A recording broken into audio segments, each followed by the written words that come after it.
Hey, what's up?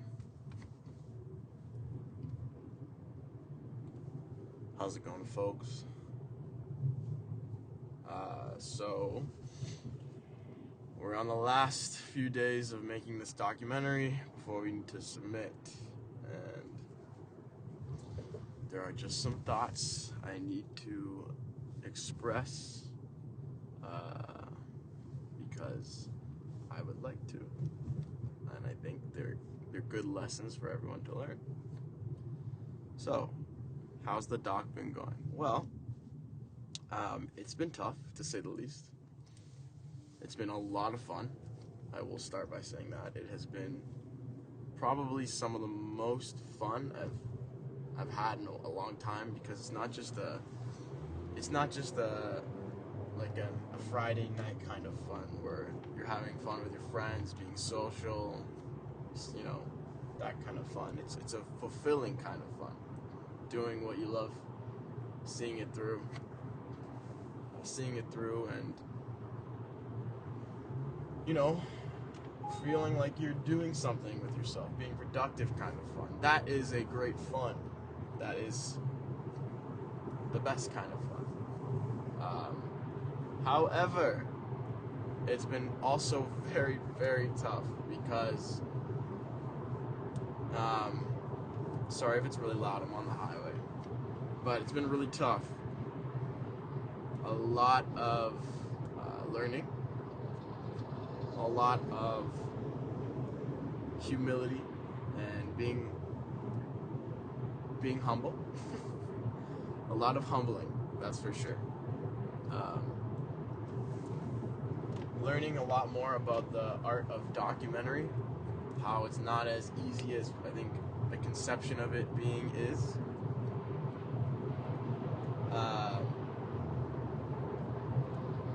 And a lot of personal realization, in the sense that there's still, not that I didn't know this, but there is still so much to learn before I get to a spot that I feel like I'm competing with everyone else. So,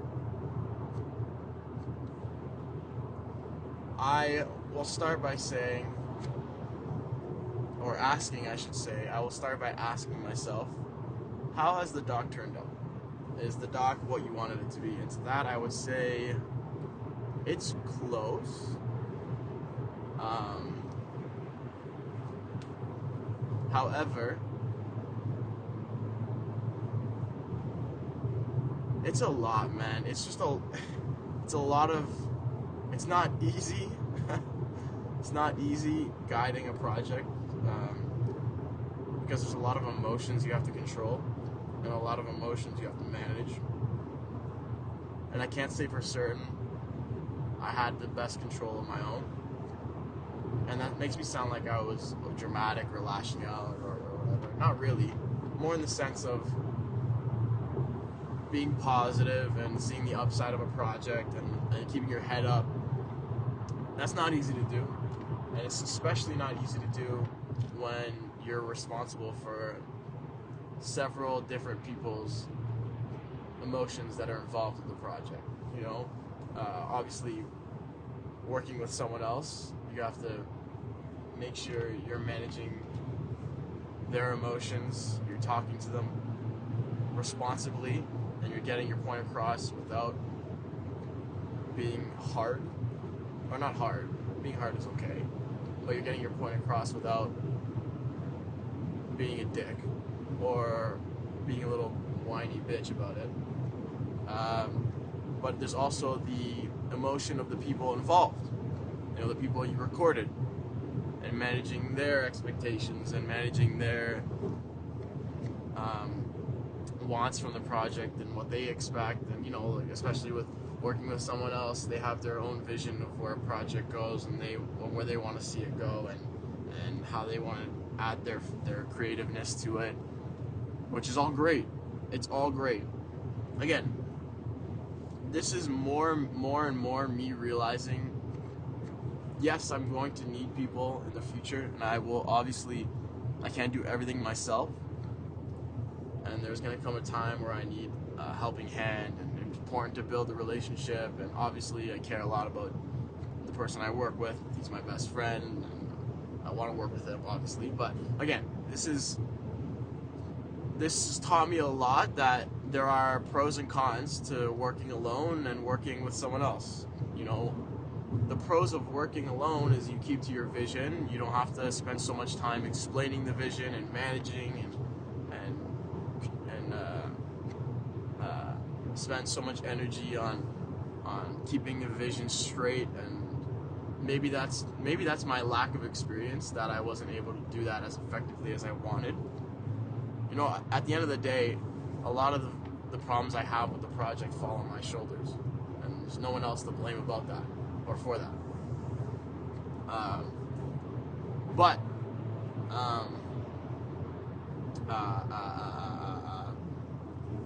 There's also, like I said, the people that are involved, their perspective and their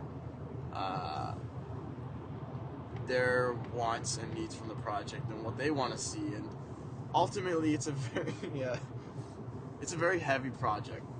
I can't say for sure the cut that'll be released to everyone is the one we have right now, but I do like the one we have now, albeit it is kind of biased towards, it almost feels like a hit piece on the coach that we made it on, because it sides a lot with the kid and how the kid feels and what he has to go through, and all the hardship he goes through, and how hard the coach is on him.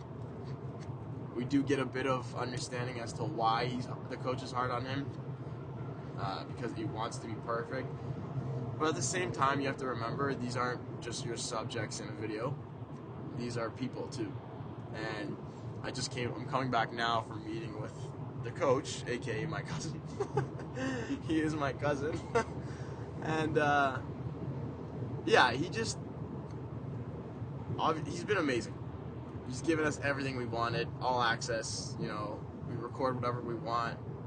But he's got his limits too. You know, he has a job, and he can't lose that job. And if there are things in there that he's not comfortable with being out there, because it'll give him a bad look, or even if it's hard for him to watch, you have to manage those emotions. You have to manage your way through that project.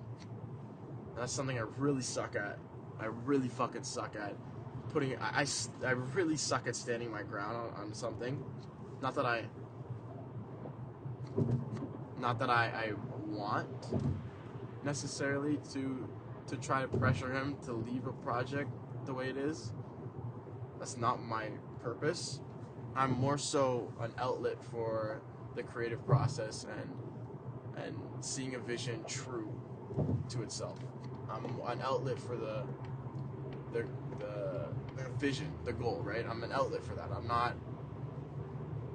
trying to push a narrative. I'm not trying to manipulate things. I'm simply an outlet for this production to be as good as it can be. And putting your foot down isn't about keeping it your darling or wanting something that really shouldn't be in there. It's about doing what's best for the vision of the project or the project itself, making the best story you can. And that's the part I need to improve in a lot, because I'm a bit of a pushover, and that's unfortunate to say, because if I want to make it anywhere, I need to have some grit. I need to be a bit of an asshole myself.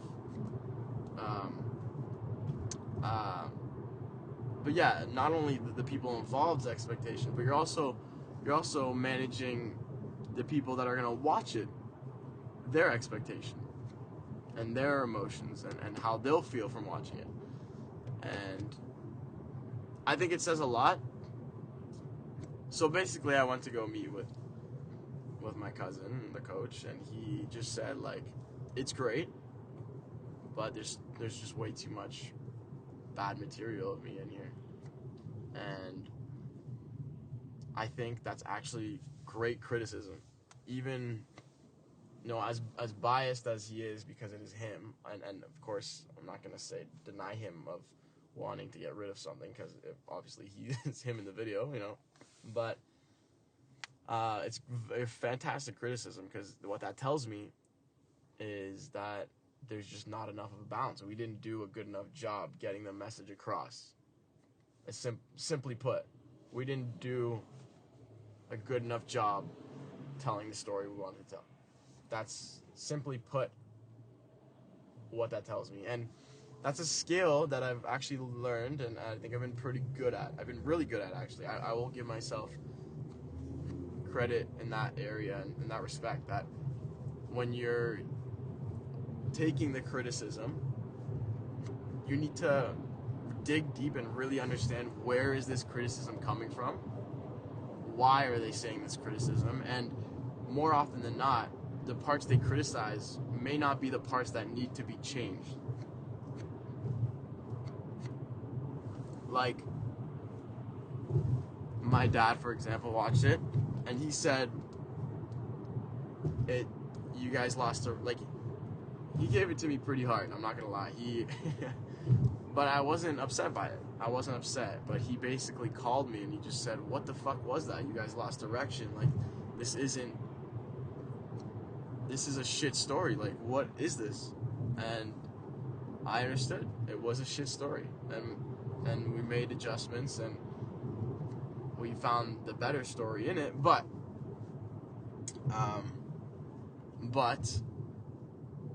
I had to understand, where's this criticism coming from, because originally the story was a Danny focused story. Sorry, the kid who's in the film, it was his focused story. It was a story about him, and it started off about him, how he got into tennis, and his dad, and how he influenced his tennis in the beginning, and then it shifted towards a relationship story between him and Adri, and that will work for a long form documentary, where we get more time to let that breathe and explain that relationship. But that's not going to work in a short, where we need to be quick and concise. So he just said, like, if this is about the kid, then why suddenly shift the focus towards Adri? Like, this doesn't make sense. You got way too much, Adri being the coach, by the way.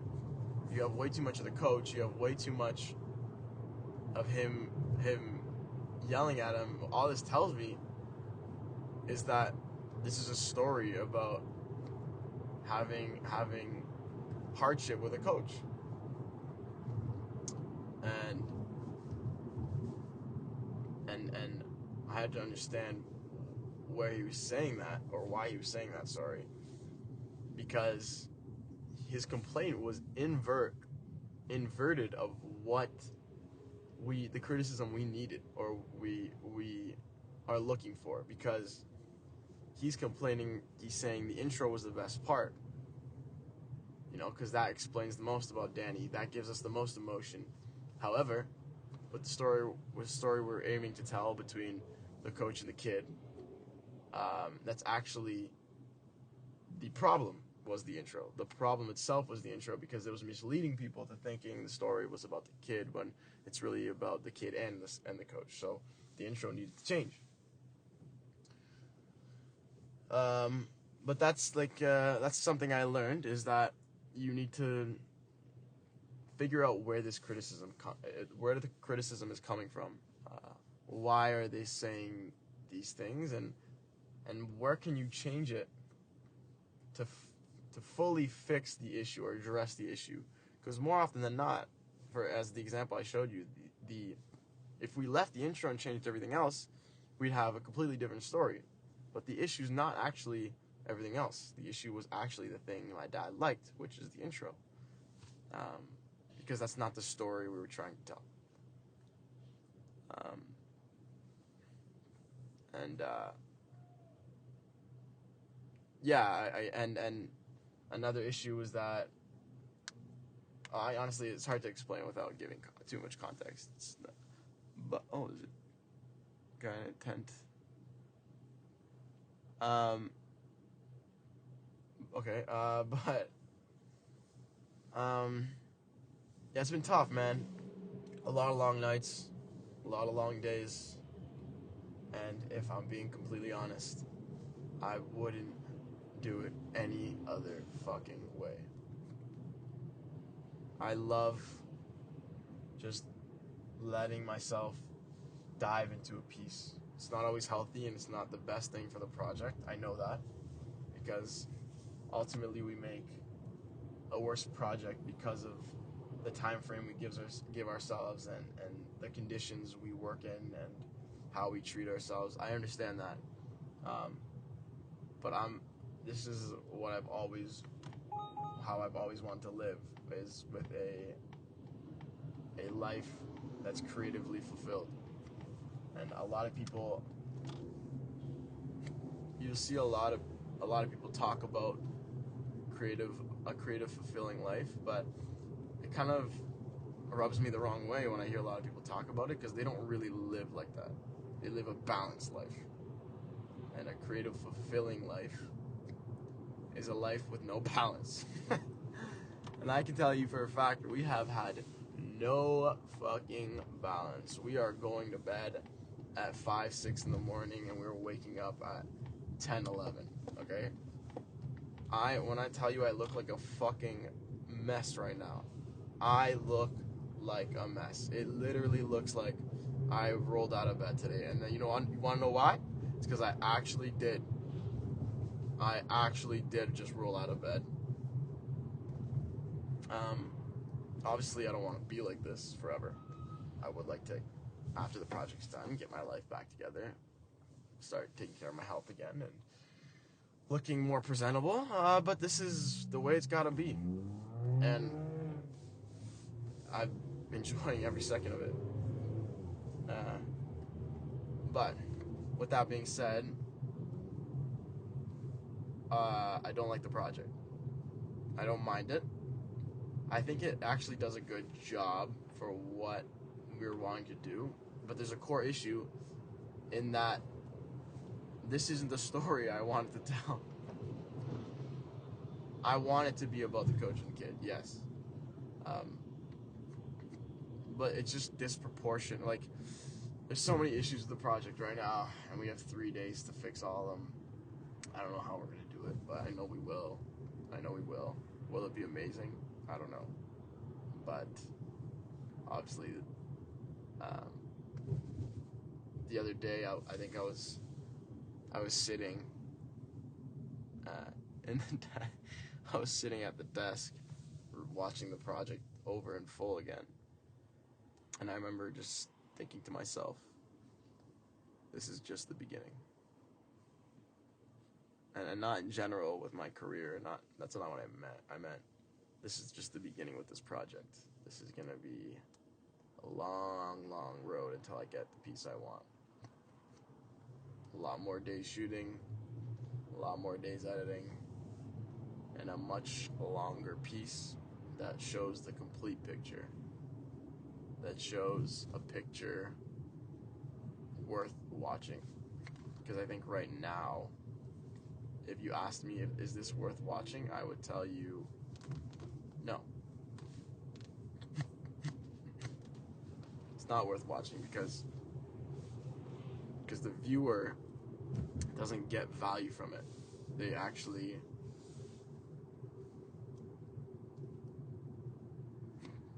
there's no you don't the it's a fine line to get this across, but we don't feel, the story doesn't make you feel for the kid and appreciate the coach. The story makes you disappointed in the kid that he's doing all this and hate the coach for being this ruthless. And that's a fine line you have to hit. But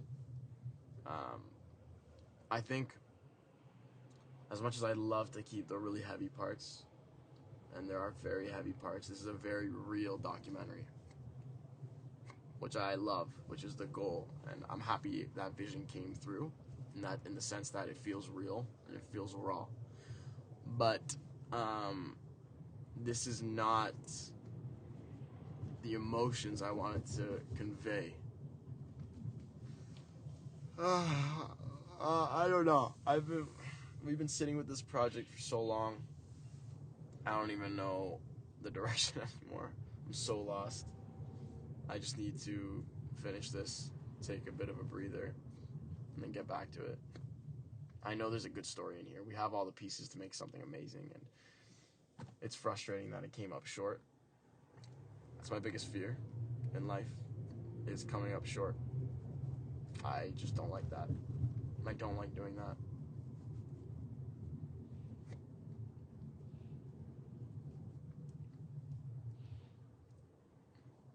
I want to be great, and greatness shows in every single moment, you know? Even in the time frames that are tight, the time frames where you don't have enough time to plan, or you really don't have enough time to edit that much. Why is there styrofoam all over the road? I want to be great. I want my greatness to show, and unfortunately, there is no greatness to show yet. And I shouldn't be disappointed in that. I shouldn't. It just means I haven't done enough reps yet to have greatness. But the last thing I want to do is start to deter myself and convince myself that I don't have the greatness in me to get to do this kind of thing, because I know I do. I know for a fact that if this was me in a room, me alone with a camera, this project would be amazing. It would be a 10 out of 10. But it doesn't matter what it could have been, because it's not that, first of all. And I wanted to work with someone else. That was my choice. And if I can't display that level of greatness even with someone else, then it's not good enough. It's just not good enough. I feel like I compromised so much on this project. I feel like I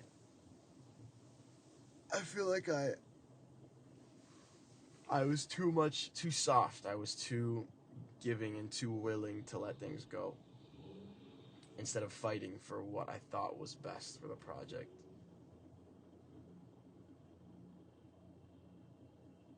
And that's a tough thing to say, honestly. That's not a fun thing to say, because nobody's gonna sit there and say, wow, Nick was amazing. You know, I'd rather people say he's hard to work with, but he makes fantastic stuff, than say he was great to work with, but his stuff is okay.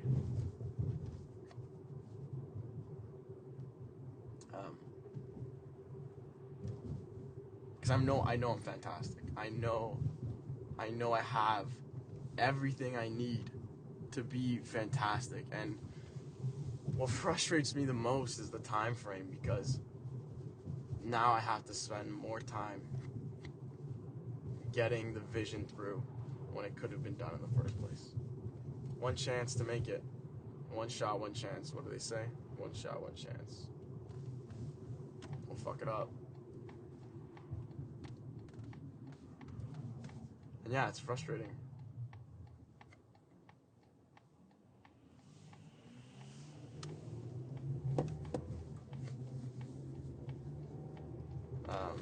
There's just so much. There's so much. Maybe that's just a part of working with other people, is you have to compromise part of your vision to give them the freedom to add to it. But sometimes when you're someone like me, okay, when you have a vision so thorough, when you know exactly how things have to get done, when you're just a step above everyone else, and you know you are, I don't know if compromising is the answer. Why give up part of your vision that you know exactly what needs to be and what needs to get done for someone? Why give up part of that vision to people that are going to come in and give you something a little less than what you could have done. Now, my rebuttal to that is time. It saves you time. You might not get the work you want, but at least you have a start. At least you have a base, and saves you some time from having to do it yourself. But I'd argue, if you love it enough, you'd be willing to do it. You'd be willing to take the time. Honestly, man. And this isn't anything against my buddy and working with him. I think he's amazing. You know, he's done nothing but help me. He's pushed through and done so much with this project that it wouldn't even have been close to done without him. But fuck all that. Fuck all that. I'll do it myself next time. No, I'm kidding. But I just really think, I know this sounds bad, but I just really think I'm better than everyone else. I don't know. I think people are better than me on certain days, but I really don't think anyone's better than me consistently.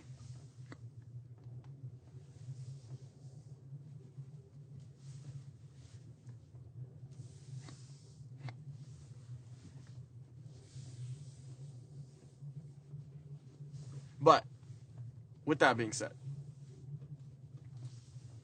I don't want that to seem like I think I'm perfect, because I know. Here's why I say I think I'm better than everyone else so often. Here's why I sound so cocky, is because I know every single thing that's wrong with me. I know every part of me that I can improve. Every area that needs work. I know it all. I'm well aware of my full image, my full picture. I put it like this, okay? I put it like this. You know, growing and becoming better and improving, the quality of improving is and why I think so many people hit walls or so many people just don't ever get where they want to be, is because I just don't think they know how to learn. I don't think they've learned how to learn or how to improve. And I put it like this.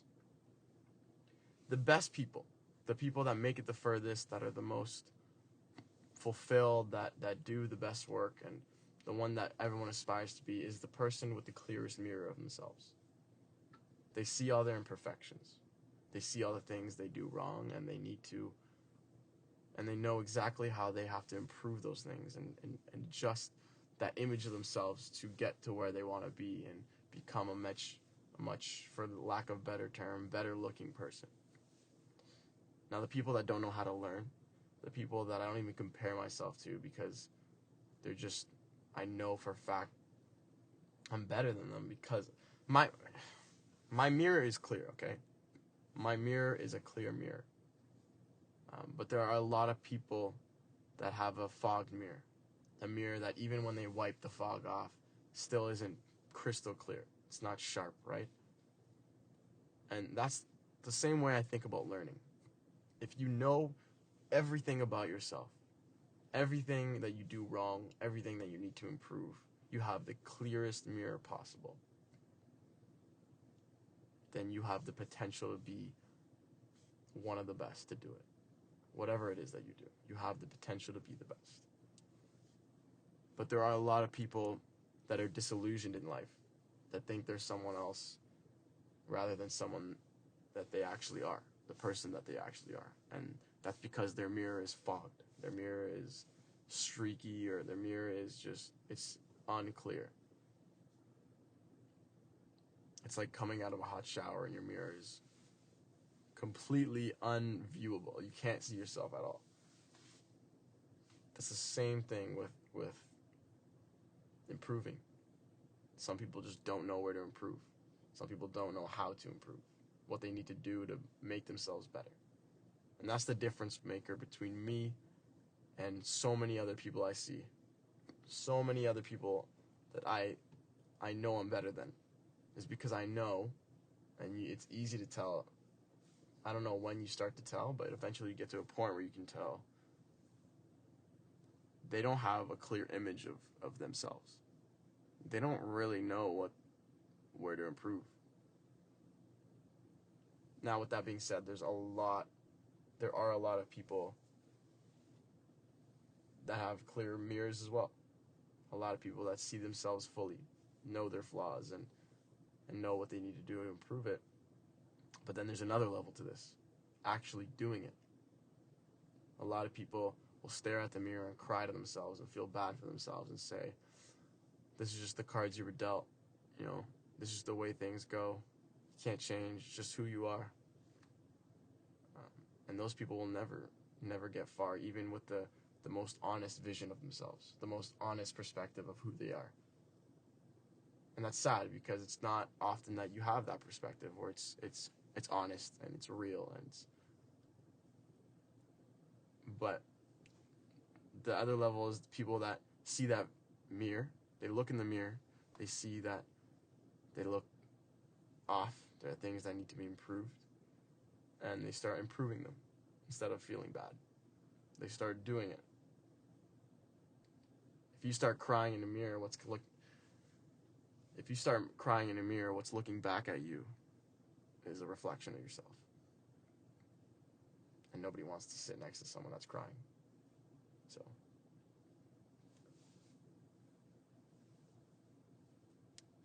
yeah. Anyways, I gotta get this doc done. But that was a bit of a side tangent. I don't even know how that started.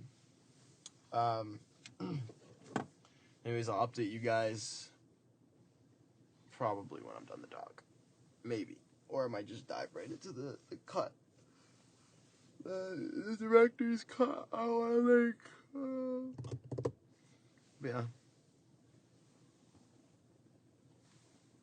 Anyways, guys, take care of yourselves. Ask yourself, do I have an honest vision of myself?